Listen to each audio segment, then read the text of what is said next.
This is a conversation with Bob Lewis. Hi, Bob. Hi, Serge. Nice to be here. Yeah. So you're a psychiatrist and bioenergetics analyst. That is the case. I've been doing this work for about 40 years and still enjoying it.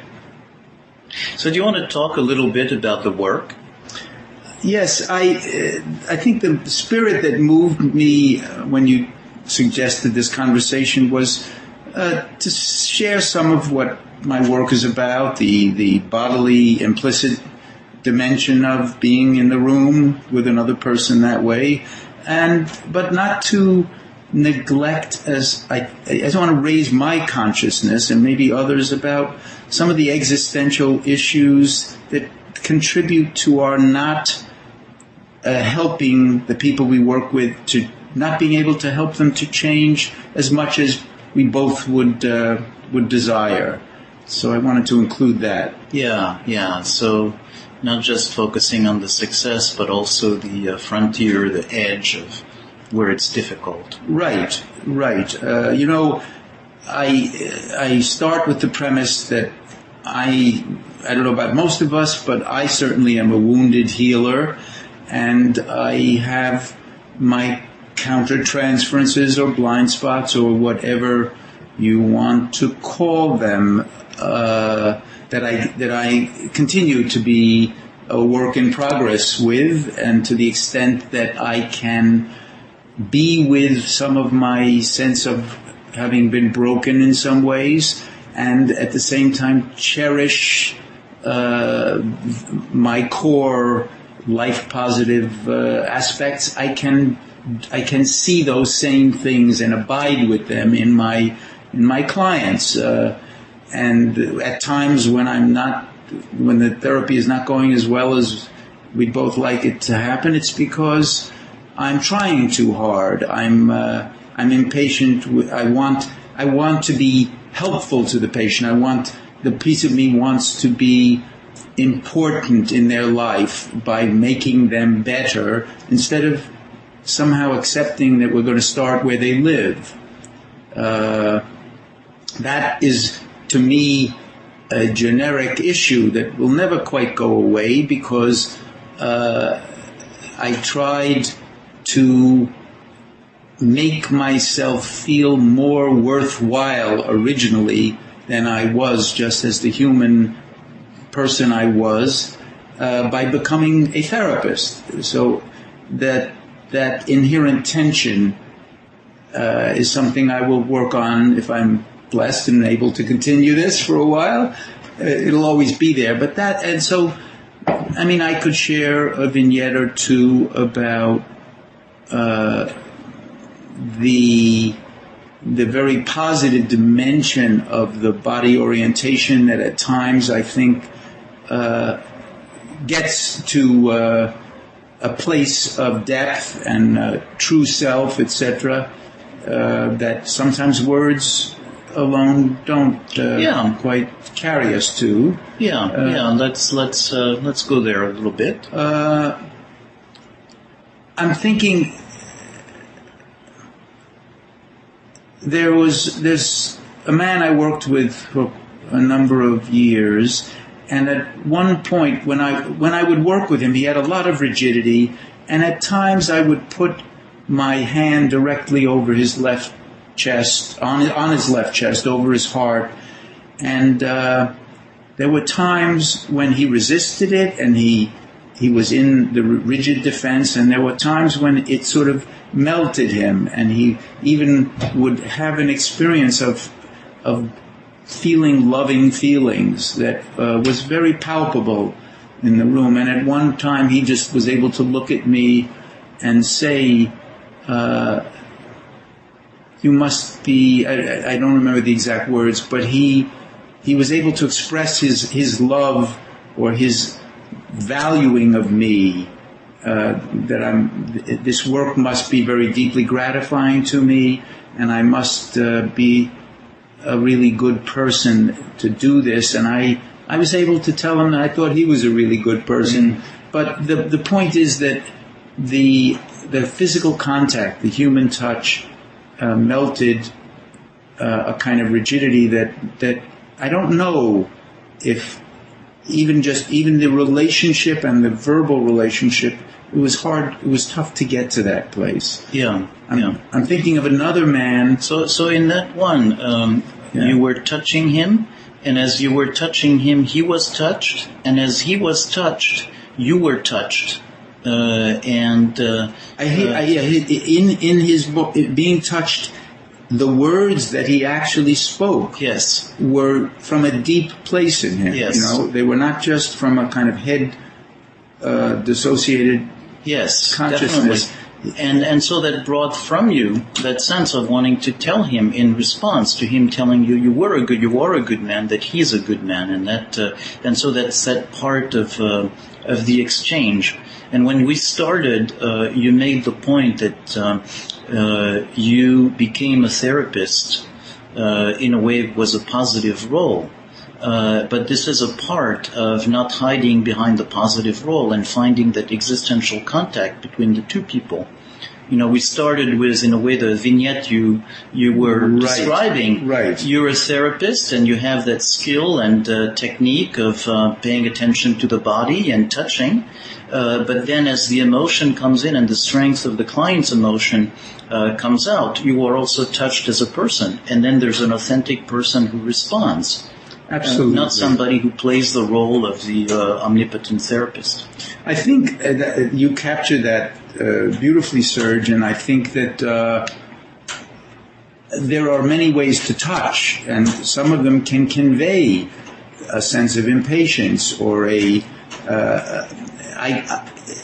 I was touching him in a way that permitted this exchange to happen, and the words that came out of him felt almost a little bit like a poetry, because he's not, you know, he's a sort of a British kind of a rigid man, and he was speaking from his heart. I touched his physically over his heart, yes, and he came from inside, from his heart, and then, as you say, a resonance was set between us. I'm thinking of another man who came from Lebanon and had a terrible sense. He had studied the priesthood and had attempted to kind of rise above his sexuality and his body in an attempt to escape this sense of his being damned, you know, and a very dark place. Yeah. And we had a kind of a therapeutic encounter. He was built very powerfully. And he's standing opposite me, and I feel fear, because I feel, you know, there's a tremendous amount of torment and rage in this man. Yeah. So you feel your own fear. I feel my own fear. Yeah. And then, but I've been at this long enough. I listen to my intuition, and something tells me that it's okay to move towards him. And so I move into his near space, and he kind of puts his arms around me and starts to hold me strongly, and I'm a kind of a pretty physically small guy. I don't weigh too much. And I put my arms around him and met him with my embrace. I sort of matched and responded. And he told me afterward that he felt that he could have, you know, put a bear hug on me and hurled me across the room, but that there was something in how I met him that was just profound for him. That, you know, instead of damned and evil, you know, it's an internal sense of evil, that I met him, and that the subsequent sessions were powerfully anchored by the simple act of him feeling my flesh and my touching him as an antidote to this sense of the evilness of the body and the sexuality. And on another occasion, he was about a 200-pound person. He surrendered his body and let me, you know, I was sitting on the ground, but he let his head and then the rest of his torso rest on me. And so this fundamental bodily exchange, embrace, encounter can be dynamite, and as I say, that it's intuiting how we are related in the room and what messages we're sending each other. Right. It enables me to go into this space with the person. Yes. It's not a technique. I never did anything like that with another person, because it was uniquely tuned to the mix of rage and torment and what was going on inside of him and how that was transmitted to me. Yes. On an implicit, nonverbal level, completely. Yes. So as I'm listening to you, I have a very powerful image of this much, much bigger man with a lot of anger facing the therapist who is aware of his fear and also aware of that sense of feeling some trust to go in. And then you say that he puts his hands around you, so I assume there was still some anger in him, some strength and some anger at the moment that he does. So we're not talking about feeling each other's presence or emotions or sharing the space in an abstract way through words and with a safe distance of being 10 feet apart. Right. But you're talking about something where you are very physically vulnerable in that moment, and he's feeling both your vulnerability. You said he was, he had the sense he could have so easily hurled you across the room, but at the same time a sense of your presence, and you're not running away, you're being in place, you're being solid. And so that very, very physical sense of that sharing the space and interacting feels very powerful. Correct. What came to me in my openness to my intuition was that this man has a frightening presentation, but he needs to be held. Mm-hmm. He is, so that I hugged him back in a very definite and firm way, and he instantly read the affirmation of himself in that. He was not an evil person. Right. He had a demonic aspect to him, but there was an innocent child that had become demonized in the process of this repressive culture and all kinds of other things. And I was able to. I was feeling the life positive force or something like that. Yes. I was. When I wrote this case, I summarized it by saying, my advice to you as a therapist is take your demons to lunch. Because there's something about having to see the... Yeah, but it's actually also, as you tell it, you talked earlier about the word implicit and the implicit, and it feels also like a very beautiful case to illustrate all that happens in an implicit way. And you're not, there's not a tremendous amount of explaining at that moment. The actions are there, and that communication that you have about him is happening in the action. It happens very quickly, but is very, very intense. That is right. He is a highly articulate, intelligent man and highly organized, mm-hmm. and so he was able to describe afterward beautifully how this affected, his cells, his tissues, this core sense of badness, etc., etc. But in the actual exchange, there was nothing said. Yeah. Nothing said explicitly. So very, very intense moment, and that presence in the moment that is coming it feels like a very beautiful part. And so earlier you were talking about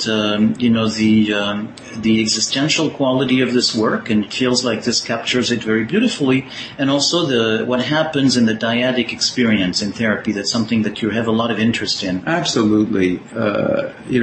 When I first, a little confession here, the first 10 years that I was a therapist, I was a pretty bad copy of Dr. Lowen. And I was able to stay in the room with my patient, in large measure because I distracted myself from my anxiety about being close and intimate in an intimate space by thinking about the character structure of the person. I kept myself busy with some sort of clinical model in my head. And as I have grown into the work or settled into it or found my way, I actually discovered that I enjoy making contact with people in a very immediate way. It's healing for me, and I think it's healing for them. But I did keep people busy with exercises, and and then the patient would leave the room, and I would often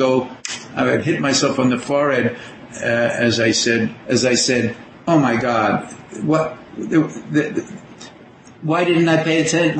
Wasn't I with what was right between us? And what was I thinking about?" So I learned to take my forebrain a little bit and put it in the background and let my limbic system do a little bit more of the work. I wanted to, however, move a little bit to this other issue of I hope you can feel from what I've said that I am very enthusiastic about my work, and that I agree with Doctors Lowen and Pirakos that bioenergetics is a powerful modality, a wonderful way of working. But my emphasis on the importance of the actual therapeutic relationship is such that I want to suggest that if I were willing to make the life choices in terms of the amount of money that I earn to support myself and my family, and earn less money, and see a number of my patients instead of once or twice a week, or 3 or 4 times a week, that I think there were outcomes that I might have that I don't have now. And then a number of people that I worked with over the years, I wasn't able to be there through the dark night of their soul, so to speak. When I read some excellent case histories in some of the good books that are out, or I hear presentations, the presenter will be presenting a case with a 4 or 5 times a week session. They see the person, many times a week, and it's taken for granted. They don't put a footnote and say this patient was very wealthy, or I saw this patient at a very reduced fee out of my generosity, or because I knew that they would write them up in the book and it would be a great case. So I find there's a certain, it's almost a duplicity, because how many people can you see 4 and 5 times a week? If you are earning your livelihood from it. Yeah. And I'm thinking of a man specifically, one of a number of people. I want to just maybe restate this, because it's very practical. Yeah, it's a practical point, but it's also just what you're saying is that yes, we do good work with 1 time a week type of thing, but it has limitations, and that it's a little bit like the debate for raising children about quality time versus time per se. And you can't just raise children with quality time. You also need a certain amount of time spent with them. And you're saying that there's a very real limitation of the therapy for many people, not having enough time with them. Yeah, I don't have the scientific empirical experiment of having some that I do give the time to and some that I don't. But I infer, partly because of this evolutionary biology argument that kind of explains we grew up for thousands of years. We operated before we became an urban society. In the hunter-gatherer phase, we were in groups. We helped each other. And it was not just a dyadic experience. There was you were part of a kinship, part of a clan. There was a sense of cultural continuity and belonging that in our urban society now many of us have lost. And we are the medicine men and women, the gurus, as the therapists. And I'm thinking, for instance, of a man. I found him to be a good person, an attractive human being. I worked with him for 3 or 4 years, but I never worked with him much. Occasionally we may have seen each other twice a week, but it was mostly once a week. And he went through pretty awful emotional trauma in his family of origin. He had felt identified with the Nazi concentration camp victims. A simple mini vignette captures something of what his life was about. When he was 9 years old or so, his mother inadvertently backed over the dog, his dog. You know, he had 2 siblings, their dog, but he felt it was particularly his dog, and killed the dog. And when you hear the story, it's sort of stunning or chilling. When he got home, his father had thrown the body, the dog's body, on a kind of a garbage heap. And he does not remember ever having been apologized to or in any kind of reasonable way taken into consideration as for the so that it was a grotesque experience. And he had made a resolve that the only revenge that he could take, and he used that word, was to not have a life. Wow. So the forces that were operating against me being able to really help him to change much were powerful. His stated reason for wanting to be in therapy was that he was not able to be in a sustained, satisfying relationship with a woman.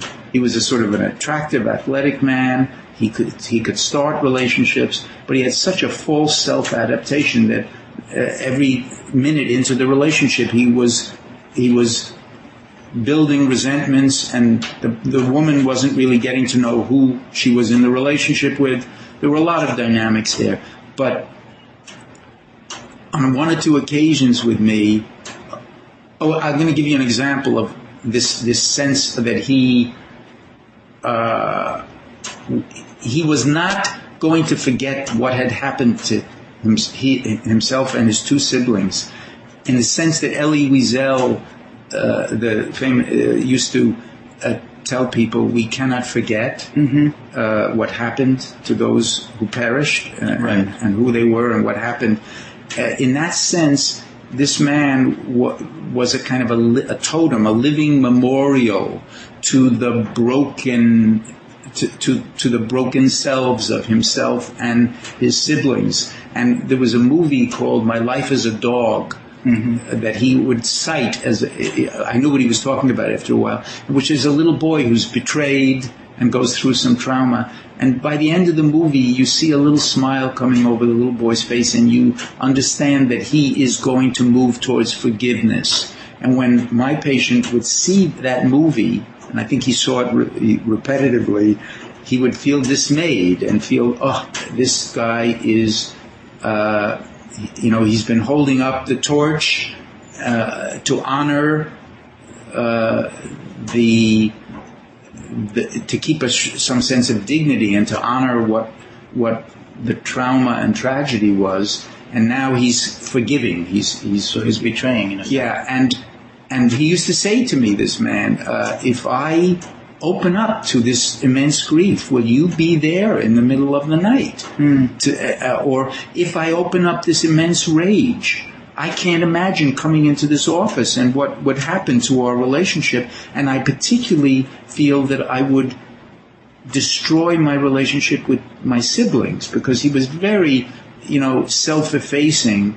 And, he had a house, and he never had his own schedule in his house because he was always deferring to when these two siblings would like to come. And, he never had a weekend for himself, so to speak. There was a profound protection going on. Yeah. And maybe the last piece of that story, he was an elite athlete, and his brother was even more so. And he came in once and he read from a book that his brother had written, and he was completely choked up. He had to make his way through these broken sentences, and I was pretty choked up myself as he described the way he had run side by side with his brother through a critical 5 or 10 miles of what was a marathon that the brother actually won. And when I felt there was a bond in the real world between these two men, the two spirits, that therapy knew very little about, that I could not, and that's kind of what I'm talking about. That there are times when we need more than we can be. Yes. And that we need to help people find the equivalent of what this man found with his brother, except that was it was a system that did not allow the deeper surrender and forgiveness that would have allowed him to have a more intimate life in his own right. Yes. As opposed to this special thing that was preserved. But so when I think about, I don't know if you have a comment about that. So what I'm hearing is something of such depth that, you really feel a strong sense that seeing him once a week, there is a very real limit to what you can do.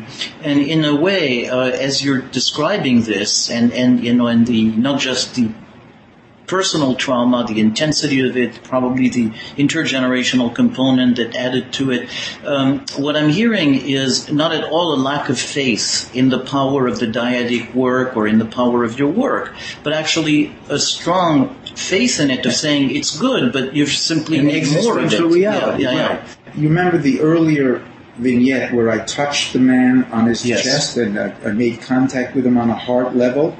I did that. When I read over the chart of this man, I was startled by how many deep encounters we had. The times when he sobbed in my arms, and when I also was in his near space, and there was a deep mutual gaze, and I was probably touching him somewhere over his heart, literally, and he quietly whispered to me he said, I'm saying to myself, this man is really with me. So it's not that this relationship was devoid of some powerful moments, but the forces that were aligned to keep this man living this somewhat nomadic life where he could not really have a life, as he said, were very strong. So I just wanted to add that element, that there was a lot of good and contactful work that went on, but it needed to happen 3 times as often, as far as I can tell. Yes. And so you can encourage your patients to join a chorus and sing with 100 voices and feel that they're part of a human resonance, and try to find a way out of the depth of that isolation, or towards more of a sense of community, to do things in groups. But people join a karate group and they find that it helps them to experience their body in relationship to other people, and they are deeply connected in the kind of new family they have found. Yes. But I don't think it completely solves the problem that I'm talking about. No, but it's a good. It feels very powerful to put it in this way, that the fact that people can need much more time is not that therapy itself doesn't work or that you're a bad therapist, and it's really a part that they actually need more. And you point out that they need more doesn't mean you have to give it to them at no cost. But you're actually at that moment faced with a very real existential challenge of what you do, facing the limitations you do. And I'm very grateful that you bring this question to share with people who are listening to the series.